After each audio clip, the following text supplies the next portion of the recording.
But if you have to intervene in another country, it has to be a collective effort. Back to your proverb. And it has to be authorized by the UN. And even if it is done by regional organizations like the African Union, it still has to be authorized by the UN Security Council. Basically putting multilateralism at the center of global governance. Fast forward. From Crimea, then we started seeing America as a major power, basically bombing countries across the world, from Iraq, Afghanistan, and so on. But this was done in the guise of what we are calling coalitions of the willing. You are violating the law, but you are also claiming collective solidarity or collective action by a number of countries. And this was opposed by many, including Nelson Mandela and others who came out openly and dismissed it. Now, we have entered, now that liberal order we talked about is now finished. From January 2026, it's over. And sometimes change doesn't announce itself. You just see it has happened. Why? Because the main custodian of the liberal order, the high priest of the liberal order, has basically left the church. He's no longer the priest. A good analogy. Yes, the high priest has left the church. The bishop has backslidden. And the bishop has backslidden. So America was the policeman of that liberal order. And now America has exited that order by going to Venezuela, threatening Panama, threatening Greenland, threatening Iran, and many other countries in the world. At a time when it is not the only power now. In regard to technology, it ranks number 2. In many cases, even number 3. From solar energy to whatever. In terms of the nuclear capacity, in terms of sophistication, it actually might be ranking 2nd, not even very fast. Particularly when it comes to the speed and defense. If you look at what China is doing now, and India. And therefore, the issue here is, yes, you have gone unilateral. You have become interventionist. You have gone back to the 19th century colonialism, where you now occupy Venezuela and say you are going to run Venezuela, which is basically colonization, essentially, in order to use its resources to assert your dominance globally. Because Venezuela has, I think, said to be having about 30% of the global petroleum capacity. So it's all about resources, and Trump seems to be basically championing a return to the 19th century. And that is where the danger is.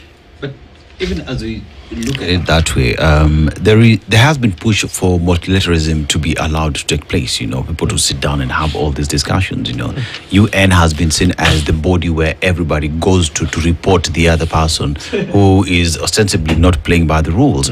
But UN for a very long time, including Africa, has called out UN for not having the teeth to bite. And we know why, because you look at the United States of America, it is the biggest contributor at UN, and everyone fears that if we call them out, they might withdraw. Withdrawal has happened. And today, United States is seen as the aggressor, as the enemy of what one would call the global order. And many are saying now we're staring at a new global world order, because you look at the likes of BRICS that are coming in and challenging the dollarization that has seen the world where it is today. You look at why Trump went to Venezuela.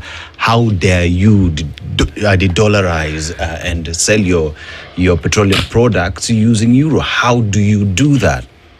What are we looking at? Where is the world headed in a world where everyone seems to be ganging against the US, or are they even ganging against the US? I think I'll continue from where Prof has left it, and we need to historicize and of course also contextualize the problem and the issue the context that we're in today, and why the US has been in such a pole position. Right at the start, the US was considered to be one of those emerging powers. I mean, we were looking at 100 plus years ago. That was really basically, interested in global goodwill. This system that we have today starts in at 1900, just after World War 1919, there after World War One. And U.S. was not a major aggressor in World War One. World War One was actually pitting Britain and Germany. Woodrow Wilson then comes up with leads the world to come up with the League of Nations to ensure that such wars, don't happen, and global peace, security, and security is guaranteed. The interesting thing is that the League of Nations is established, and the US does not join it, despite the fact that they were the ones who actually established it in the first instance. And of course, League of Nations is then set aside because a number of wars happened, including ours here. The Italians attacking Ethiopia and being, handed clobbered properly, which was an embarrassment to Europe. Of course, World War II then starts, and again, the US is not a major aggressor. They joined the war on the tail end, actually, and ensure that the war is won by the Allies. The aggressors remained more or less the same, Germany and Britain. The world order changed there quite rapidly, and people thought that actually Russia was an issue. Russia was never an issue. Russia was part of the Allies, and in fact, even China was part of the Allies, together with the US and so on. But anyway, we see now a more robust system being put in place, again led by the same US. And we see a whole lot of, the U.S. Security Council coming in, the General Assembly being established, all major powers, apart from the axis of evil, if you can call it that, the aggressors, and there are very few, being set aside, and immediately the Allies plus 50 plus nations then join and establish this bit with a very clear mandate that number one, such wars should never happen. It should be prevented. And the only way to prevent it is through multilateralism at that broader global level. Of course, we see the Allies themselves making themselves permanent members of the Security Council, which you question to date whether in this time and age that should actually be happening. We see a plethora of organizations being put in place, including the World Bank and so on, the WTO, that then starts protecting the global economic system, and this is being put in place largely by the US, right? And to the benefit of the US. To sort of just send my point home, we then end up with this very sophisticated global system with hundreds of agencies that are doing different things, some which are not even associated with the UN. Like the World Bank itself, people don't associate the World Bank with the UN. But in fact, the World Bank was one of the key outputs of the Bretton Woods institution of the multilateral system, the IFCs and so on. I think we normally just see the UN in terms of the UNGA, the General Assembly, the Security Council, and maybe the agencies like Habitat and stuff like that. But a lot of these organizations actually came from there. Now, to get to where we are, and that's why I'll not really be concerned. Totally about what Trump is doing. I think it's a passing cloud, but I think it's also a time for shift within the UN system.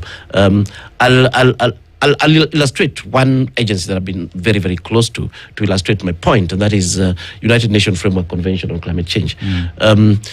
This convention and its Kyoto Protocol, for very many years, the biggest financier of this agency was the US. Yes. And the US was never a member of that agency, because we're saying, no, you must stop using fossil fuel. We must protect the environment. We must do all these different things. And the US then pushed for very many years, and in 2009, under President Obama, Copenhagen, the Kyoto Protocol then gets amended, and the US then joins, and we're very happy that now, climate diplomacy, everybody's on board because the US is on board. Then, of course, Obama leaves, a couple of presidencies, Trump comes in, and they get out again. Right. That was not now. That was Trump one. Yeah, and it continues. But what I used to find interesting was that despite the US not being in UNFCCC, the negotiation would not proceed without the US position. Yes. And this is my question. And Why? and they were still financing it. The issue Because they're financing it, because there are other nations at the table. Exactly. There are And- other nations at the table who could continue with deliberations Right. and who could say this, but they wait correct, for the US to be there. You're giving correct, a certain amount of power exactly. to their hands, even without them asking for it. And that is, in fact, and that is one thing we need to look at in terms of how global power play is being done, and how it has been done. Again, we look at that particular Copenhagen 2009 was very, very important for us. And if you check the way those negotiations were done, the whole world, US had just rejoined, and the whole world couldn't agree on the outcome of those deliberations. How was it done? What happened was that Obama arrived. Obama of all people. Obama arrives, and again with their problems. In fact, Hugo Chavez was on the floor. I was there, supporting the African Union. Hugo Chavez announces that the biggest polluter on earth has arrived because he could smell sulfur. And before Hugo Chavez could finish his speech, Obama had arrived at the conference hall. You know what happened? Hugo Chavez was removed from the platform. Countries were already listed in terms of the statements they're going to make. Yeah. Obama did not queue. He came in through his own entrance and he went straight to the stage with US security, with optics. Meanwhile, forget about this traffic interference in Kenya. There was no traffic movement in the whole of Copenhagen. Because Obama... Because Air Force One had landed and Obama was using the roads. In fact, everybody was advised to stay in the hotels.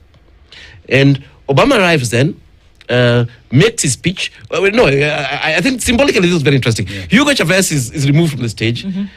Obama arrives and he was very bubbly. So Obama is shaking hands of presidents. And so Hugo Chavez is amongst the ones who had stretched his hand to be shaken. But before Obama could reach it, and this is available online, US security came and blocked him. Blocked Obama from shaking Chavez's hand. Yeah. Of course, Obama pretended that he didn't know what was happening and ran back to the stage and, of course, made his speech. But that's not the point I wanted to make. The Copenhagen gets resolved in this way. Obama calls Chinese president, the Denmark president, South Africa president, Zuma. There are five and one other president. They'll go to Air Force One, and Obama, in fact, first he said that it doesn't matter what the outcome would be. After he had just won the Nobel, and he said the US has already taken his position. And they went in, they come out of Air Force One, and it's announced that Copenhagen Accord had been agreed.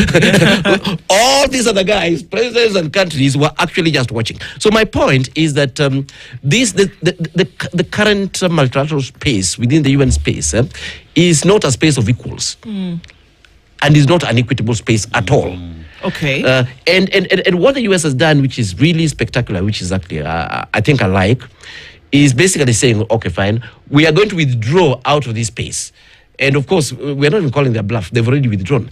So the question, the soul searching that has to be done is to say, okay, fine, really, is US still such a critical and a polar member that a number of UN agencies can't continue? That's number one. The second question that must be asked, really, is that remember, this system that we have now was created in 1945. 1945 is how many years ago now? That is almost a century. Yeah. The question is that does this system need reform? And I think it does need reform. The US itself is saying, look, I mean, we can work outside of this system. This thing is not as efficient as it actually used to be. We've seen countries pick and choose, when to be part of the system. Yeah. The system is still very, very important. In fact, a lot of those Trump things are. In 3 years, they'll have been reversed anyway. So the US is not living. This system is for their benefit. And it will be disastrous for them to leave. To get out of it. To get out of it permanently. Okay, so Prof. Kagwanja, when we look at the decisions that are then made, and the most recent one that we see where the United States has cherry-picked a number of countries that will remain on the good boy list, and others who for now will not. How does this play? Kenya being one of them. So you see funding being pulled out of a number of UN agencies Right. who are domiciled right here in Kenya. But at the same time, you're still leaving the door open for Kenya's citizens to come to the United States. Does this mean that Kenya is the darling at Even the health moment? Even health funding. Does it? New Yeah. funding has been done for Kenya. New AGOA funding has for been Kenya. opened. AGOA has been reopened. Does it mean that Kenya, one of the countries that remains a darling in the United States list of cherished ones, or is it still part of the power play? That in the moment where you deny us, refuse us, we can also tell you that you're off the list. I think we need to put Kenya in the context of global governance because there is absolutely nothing special about Kenya. If you compare it, for example, with Uganda, or even more Nigeria, South Africa, or Egypt. Kenya, by its position in the Horn of Africa, has what we call the dual hegemony. Shared with Ethiopia, because Ethiopia is the other regional power in the Great Horn of Africa. Yeah. Ethiopia is also important because it's the headquarter of the African Union. But Kenya is the headquarter of the United Nations in the Global South. Yeah. It's basically the capital of the world in the Global South. And that this muscle is not diminishing, it's actually growing. Correct. Because the decision has been made and the process is on course to move most of the key offices Correct.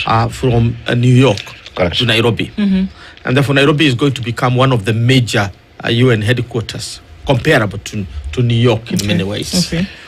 And now when you also begin to look at the Nairobi specifically and other Kenyan capitals, Kenya is beginning to become the commercial capital of Africa. Perhaps beginning to become even more important than Johannesburg. Take, for example, I was having a meeting with the the Swedish ambassador, and mentions, the phenomenal growth of Swedish investment in Kenya. Correct. Now getting to 50 companies here. Yes. The French have moved from slightly above 10 companies by around 2005, 2007, now to almost 120 companies operating from here. Right. That if you are to say Kenya is the most important French country for France in Africa, almost perhaps more important than Cote d'Ivoire or Senegal. And you can go on to talk about Kenya as a little pad from where other countries are operating to do their business in South Sudan, in Somalia, and other volatile regions of Africa. And of course, Kenya has itself had a wonderful diplomacy based on the concept of pragmatism, that you are essentially led by your national interests. Correct. To the point that you have no problem with the East and you have no problem with the West. And therefore, Kenya is a darling of China in terms of major investment in infrastructure and technology, particularly the IT. Kenya is the recipient of the most sophisticated Chinese technology in the solar energy, and so to say. So the largest plant on the continent is here. So what Trump is trying to do is to champion basically American interests. And America has one of the largest embassies in Kenya. Operating across the continent. Correct. And remember where Kenya is now. In terms of stability, we are talking about America's Indo-Pacific strategy. And Indo-Pacific strategy is how you control, or you have established your influence in the 40-plus countries that are bordering the Indian Ocean. And America doesn't want to lose that. Correct. Remember, they also have a base here, Manda. Yes, they do, actually. Yes, they have a military base. Yeah. Correct. And the alternative one they have in Djibouti, they are relocating. Yeah. Exactly. Camp Lemois. Right. So it would appear to me, and I can't run away from the analogy that there are nations of the world that are playing monopoly with the African continent. Yes. Right. That you want to, for the time that you're playing this game, own some geography. And I say own Yes. to an extent because that's what it looks like. Right. Yes. How does that then play, Professor Omeni, against what we have been trying for the longest time, maybe not even trying, attempting to think about trying, in terms of African unity? Because it is no secret that one of the threats to geopolitical strength is the unification of Africa. Right. And it doesn't seem that this is possible Correct. if the big boys of the world are playing monopoly with Africa. Correct. Yes, I think what you're saying is very, very important and actually quite critical. But you remember Africa, even within the UN system, Africa is 54 nations. It used to be 53 plus Morocco. So the real voting power of Africa is something that the West is afraid of. Just by votes, because even within the UN, you actually vote. I can tell you, we got involved in a very small way, again within the UNFCCC. We got involved in challenging the global governance.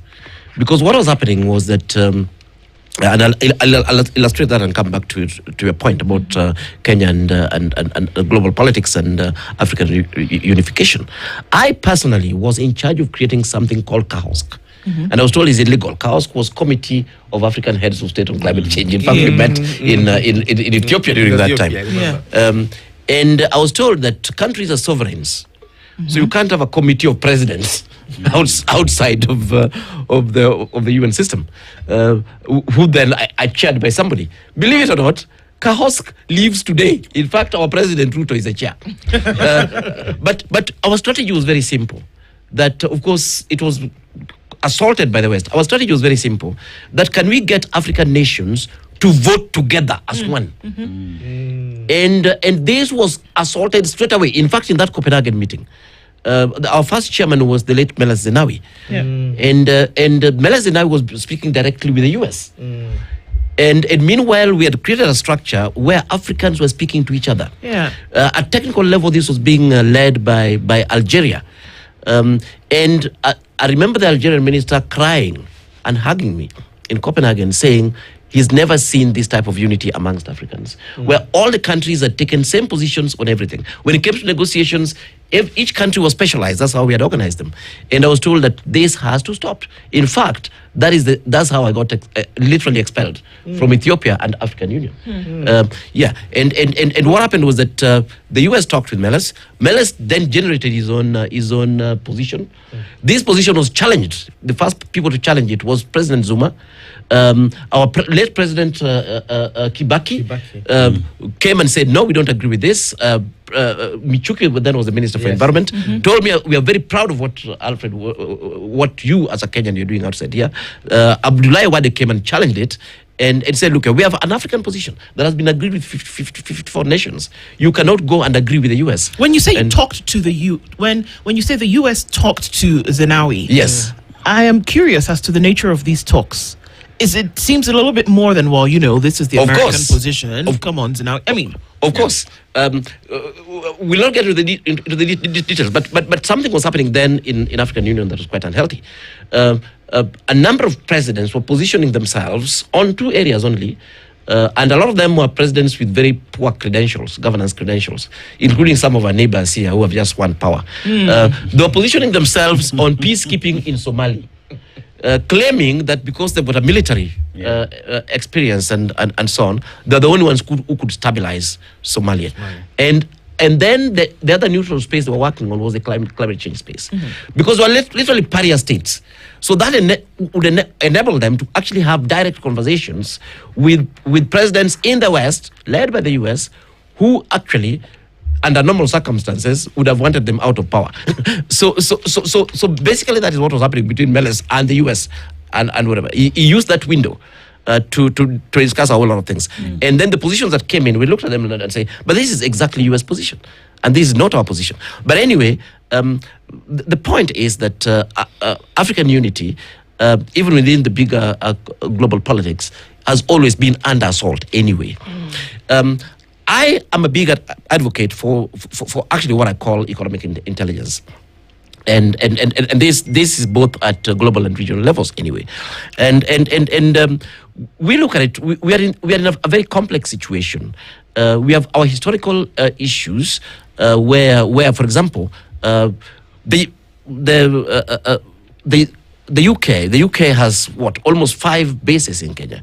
Some training bases, some proper military bases, some collaborative bases. The US, of course, has Amanda Island and also a number of logistical bases where you can literally launch an attack, in the region and even what Prof was talking about here, the Indian Ocean Cooperation.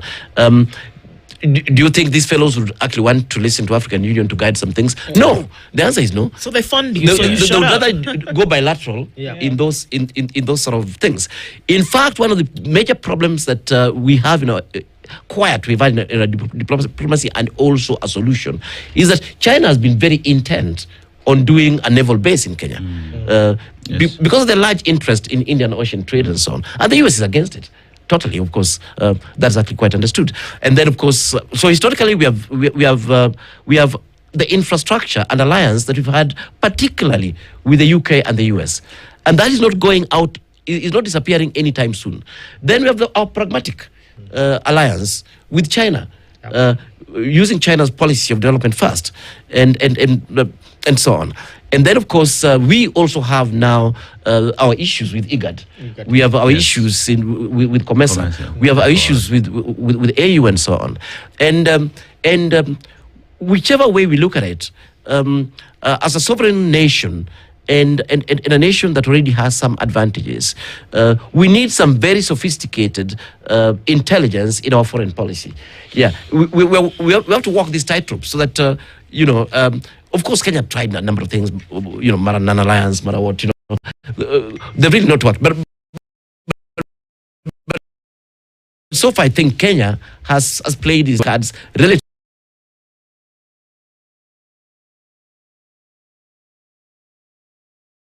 China, and so on, and then of course we are also chairing these regional bodies and so on. But within it requires high-level political intelligence, and it also requires, national interest. Some of these things work for us as a nation anyway, but some of them work against our nation. So, you look at all that and where Kenya finds itself today, and we have BRICS, which is the new boy in the region, right?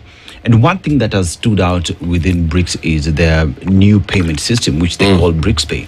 And what BRICS Pay has done is it has enabled both countries not to trade using the dollar. You use your local currency. Right. And if you look at what African leaders had tried before, you look at Muammar Gaddafi and what he was pushing for and what that led to him pretty much being taken out. Correct. And today, Africa has come up with PAPs that has enabled African countries to trade among each other. And then PAPs becoming the intermediary between Africa trading with BRICS Pay and making it easier to avoid the dollar. Kenya has shown intention of joining BRICS, and that would mean getting in there and also using its currency, avoiding the dollar.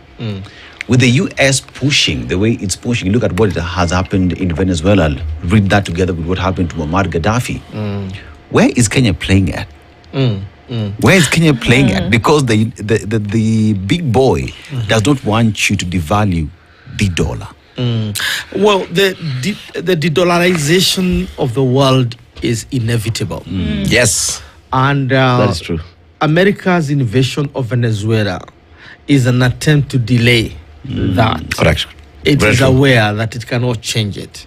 Because what America has been doing is illegal. That you find your economy shaky, then you tamper with the notes. And therefore you are backing yourself or backing your wealth on the basis that you control the entire world. Yes. And therefore you are using the wealth of other people to strengthen your currency, not the strength of your economy. Of the economy, correct. And that's criminal in the economic world. Now, because the dollar is supposed to reflect the power of the American economy, not the economy of the world, of the globe, correct. So the de-dollarization is a very legitimate call for currencies to reflect the strength of their economies. And no currency is supposed to reflect the economy Correct. of the world. The rebellion did not start with Kenya. Correct. Did not start with Africa. Correct. It started with Europe. Right. The creation of the euro was basically a challenge to the dollar. Correct. True. And the idea here was to ensure that the economy, the euro, reflect the economy of the collective economy of Europe, Correct. rather than the dollar. And that's why the euro is stronger than the dollar, because it is strong. So fast forward, Kenya. Well, Kenya has swung from time to time like a roller coaster. That is true. It's a pendulum. Between these powers. So even when we talk about pragmatism, but we would perhaps choose another uglier word Yes. to describe that swing. There has not been a moral swing. So true. in a Very true. sense, we started by denying that we are hosting America's military bases Yes, in Kenya. correct. So the debate of the 1980s was no. When we knew we had, We don't have. So we are keeping it Yeah. out of our politics. And, Yes, and very much of the, I used to read more Kenyas, and now because they cannot jail me in retrospect.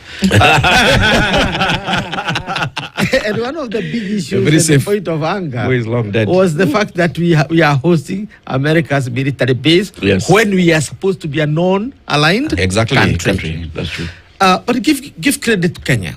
We are one of the founders of Pan-Africanism. Jomo Kenyatta was the secretary, together with Kwame Nkrumah, of the 1945 Manchester conference, which basically defined the pillars of what Pan-Africanism is. It is about nationalism, it is about Pan-Africanism, and it's about humanism. And in the global world, in the global politics, geopolitics, we are supposed to be neutral, which is not just being saying that you're not taking sides, but you have positive neutrality. Correct. You take side with what works Exactly. for the world. Exactly. It's not about not making the choice. You make the choice, but make the positive choice. Now, under Moi, we went on a policy called good neighborliness. Basically, it's a way of recognizing everybody as a player, irrespective of where they are coming from, but at the same time looking at our interests. And that's why I think one of Moi's most successful side of things was, diplomacy. Kenyatta diplomacy was nowhere comparable with Moi's diplomacy. Moi's diplomacy was more sophisticated. Obviously, Kibaki one became even more sophisticated. Correct. And even written so that you can predict it. Correct. And Uhuru basically pushed Kenya to a whole new level. And we are still harvesting those fruits of, very good diplomacy. William Ruto came, and in his own way, if you judge him from the 3 or so years he's been in power, he has also added weight to Kenya's diplomacy in a fundamental way. There have been those swings, wild swings we've talked about. The wild swings have been there, but again, in terms of the victory of our diplomacy, yes, it was a bit adventurous to allow Kenya to be a NATO ally, because in the first place, we are not a military power. Correct. We are a soft power nation. That's true.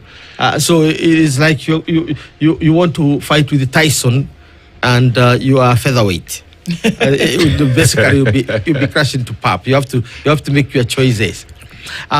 So when it comes to Africa, the pillars of what guides us as Kenyans and as Africans is that first we start with the nationalism, the country itself. Let's look at Ghana. Let's look at South Africa. Let's look at Egypt and their interest. Correct. And then we negotiate those interests at the Pan-African stage.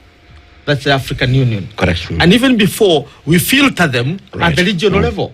The East African Community, IGAD, SADC, ECOWAS. That's where you filter most of this. By the time you come to the African Union, you almost have a near consensus Correct. from regions. Correct. And then you build consensus at the African Union level. And from that point then, you can engage the world. And Africa's policy has been quite sophisticated.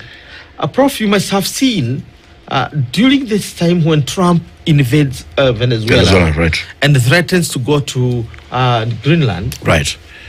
the reaction by the Africans from the social media perspective is to bring back Exactly. the concept of the United States of Africa. Correct. Yeah. And it is there. And the quest for a United States of Africa to confront the rest of the world is now a dream for many. Kwame Nkrumah had it. Yep. Nyerere Correct. had it. Absolutely. And Muammar Gaddafi articulated Yes. it and Right. even financed it. Correct. Yeah. And I can say, as we stand now, I think somewhere I was making this point, that I'm a very proud Kenyan, or Correct. I'm a very proud African. Correct. Because President Yoweri Museveni and I share the same passport. Yes, exactly. That is true. And we all do. We all use the East African passport. That is true. Passport. Yeah. And the president of Congo, DRC, Correct. and I Yes. share the same passport. Correct. Only that they issued by their own country, but Right. it's the same passport. It's the same passport. Correct. You see, The East African passport. that tells you that we are now closer. We're moving. Correct. We're getting there, and it's The- understand. from the Atlantic Yeah. to the Indian Ocean Correct. to the Red Sea. Correct. We have countries that share the same passport. And I tend to look at it also in maybe a few softer ways. And but then the overall question for me would then be, who bells the cat? The names that you've given are Right. individuals who spoke beyond the boundaries of their countries to say, look, folks, we need to do something Right. about this. Nkrumah spoke beyond the coasts of Ghana. Correct. Gaddafi spoke beyond Libya. Right. We have Nyerere who spoke beyond Tanzania. I mean, it was that idea that came Right. beyond that. We Right. start to see that people are embracing Africa Right. differently from how they did before. Yes. Nigerians are coming on holiday to Kenya. Right. Yes. It never Right. happened. Correct. No. It never happened. Nigeria will go to America. Nigeria will go to the UK. Correct. Nigeria will go to Europe for holiday. Right. West Africa is coming to East Africa Right. on holiday. Correct. East Africans are going to the southern part of Africa Correct. on holiday. Yes. Don't always I don't have know to it. go to the... Correct. And, it's happening. Correct. But these are things that seem to be happening in mushroom, In isolation. exactly. isolation. Right. We still can't travel Correct. within our continent Right. smoothly. Exactly. If I want to go to Morocco, I must go to Dubai first. Exactly. Yeah. If I'm in Abuja and I want if I want to again go to Morocco, I will go to Addis Ababa, Right. and then maybe go to Dubai and then come back because there's no connecting flight. Right. It costs you $500 to fly from Right. Nairobi to Dar es Salaam. Right. These are the things that we are talking Right. about, and then to have the consensus on even to be able to use the same currency. Right. Who bells the cat? Do we need a modern day Nkrumah? Yes. Do we need somebody who's going to say, come on, guys, the African Union, all respect that's due, seems to be more and more of a puppet organization, which receives Correct. a lot of its funding Correct. from the very people that we are still trying to gain current day independence from. Correct. Who does this? You don't do. I am actually one of those people who've been extreme Afro-optimist.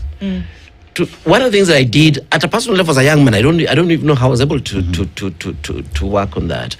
I came and back. I was studying out of the country, and I came to the country. Then the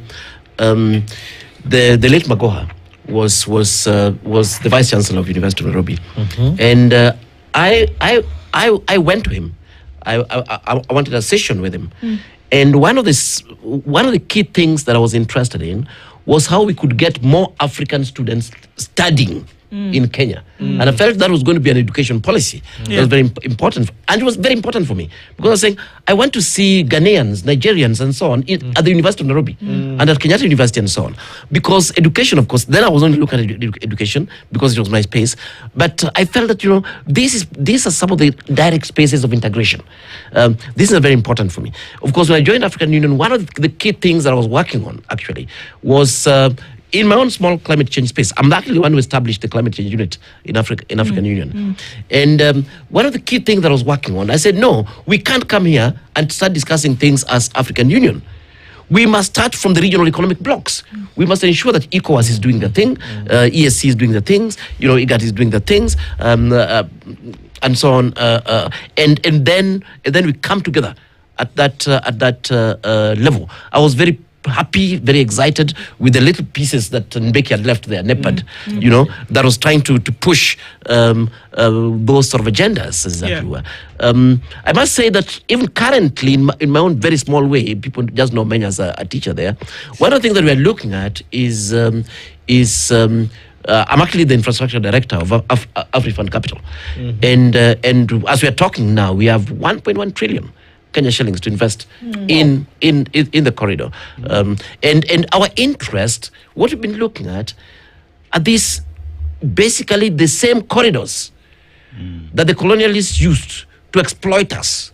We are saying, can we use them as corridors for prosperity, as corridors of integration?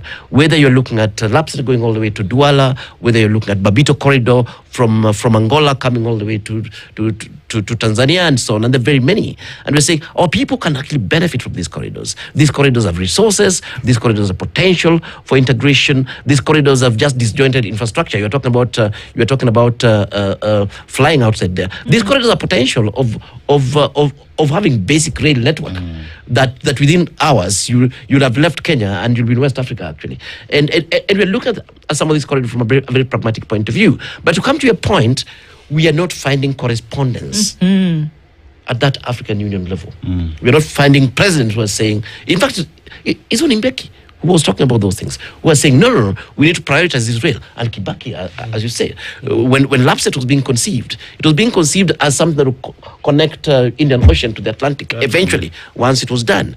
And we need a lot more of those leaders and a lot more of those visionaries as it actually were.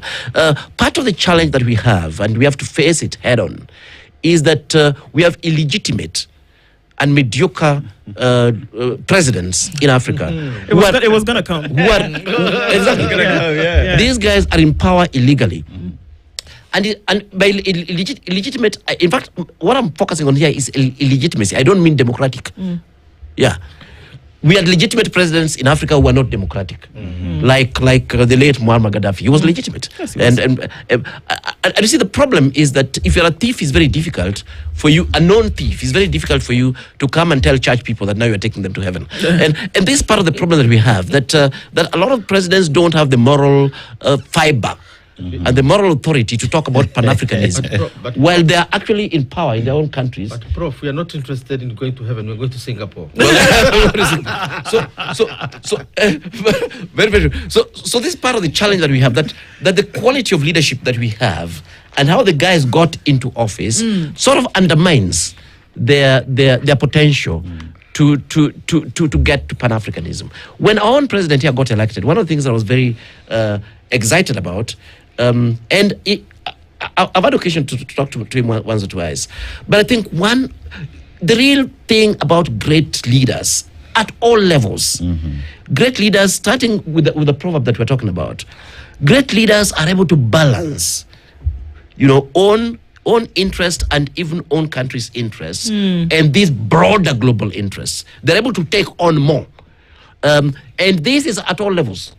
A great president would be able to think Africa and think the world and bring guys together, even as he's thinking Kenya. Right. A great governor would be able to think his party and would be able to think his region and would be able to think nation, even as he thinks his county. A great vice chancellor of a university would be able to think Kenyan education system. Would be able to think Kenya university system, even as he runs his institution. What we are lacking is actually it is a desert of greatness. A great preacher would be able to think the church generally and even think ecumenism, what the other denominations are doing, because you have a common good, even while he runs his church. A great family member would be able to think about his children, even as he thinks about his orphan brother's children, and even as he thinks about the relative who disappeared 20 years ago and they had no idea where it was. We are suffering lack of greatness at all levels. We just have little thieves in the village. We have little thieves in the counties. We have little thieves running countries. It is smallness. We are suffering from smallness. We have small president people running the biggest economy on earth in the name of Donald Trump in diapers. We have smallness. And my bigger call and do today is let us all rise to greatness. Let me and Prof here sit here and think about the future of the academy beyond the money we are putting in our pockets. Think about the future of our country beyond the money we're putting in our pockets. We are suffering, we are suffering from a disease called smallness. Hey. Okay. Yeah. I don't know if that's it. We have to And even time. liberate ourselves from smallness. Absolutely. The smallness disease over liberation time. must happen, and that seems Somebody to be said that that syndrome trying to survive. is worse than Ebola, COVID-19, malaria, and HIV combined. Put together. We even have men stealing from their wives and wives stealing from their men, not knowing that if your wife is successful there, is even You will be successful. You'll as be well. successful as well. Say it again. Yeah. My goodness. Ish. Professor Alfred Omenya, as well as Professor Peter Kagwanja, have joined us this morning. I mean, this is masterclass stuff that we need to actually be imbibing. Put it in a bottle, sell it. Let's drink Great, it. let's drink it. Yeah. Absolutely. Thank you for being here this morning. Conversations that must continue. Let's do it again. Award. We have to continue this. Part 2 coming soon. Yes. Thank you guys very much Asante sana. for creating a platform for this type of conversations. Must happen. Right. Thank you so much. It's 2 minutes past 8. Good morning. Thank you.